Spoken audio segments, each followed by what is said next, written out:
Hi, I have been using the iPhone 6s as my daily driver since 2016, and for the past 4 years it's still so powerful and smooth and seldom feels lag. The iPhone 6s and 6s Plus was Apple's 2015 flagship, and it has the Apple's A9 chip, 2GB of RAM, Retina HD display, 12 megapixel camera with f2.2 aperture, 750 mAh battery, and of course the second generation Touch ID with physical button. It responds fast and be very safe in security aspects. The one I picked was the 4.7 inches iPhone 6s with 64GB of storage, and it wasn't until the second year that I found I should pick the 128GB one, because the phone has kept reminding me that the storage was going to be not enough.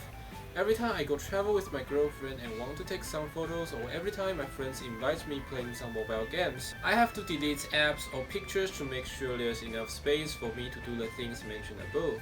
Anyway, let's just skip the storage problems. The performance on the other hand is still so powerful and have no issues during my everyday usage. Though the iPhone 6s has only 2GB of RAM, I can smoothly edit photos, change apps, and play high performance consume games with no lag problems. As many Android smartphones which came out during the same year 2015 or 16, they can't be operated so well as the iPhone 6s. Even many of them had at least 4GB of RAM. The reason why iPhones could do such a good job was because the great combination between softwares and hardwares, and of course Apple takes good care of their old smartphones as well, continuing providing the latest iOS updates and thus making the old phones feel like new one.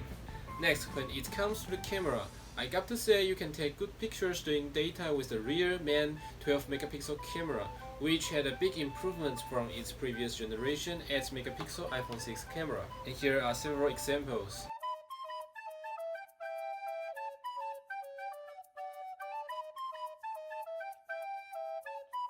In addition, it supports the HDR mode as well, but the dynamic range is not so wide, meaning that it cannot handle both bright and dark conditions well at the same time. Video can be shot up to 4K 30p.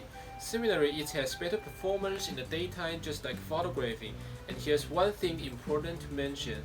The smaller 4.7 inches iPhone 6s doesn't have the optical image stabilization compared to its bigger brother iPhone 6s Plus, meaning that users may not have recorded the video well with only their hands.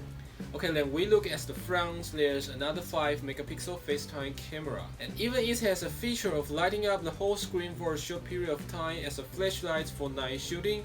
The quality of the photo taken was like really terrible in today's standard, but it is okay for me because in my using scenarios I don't take selfies often.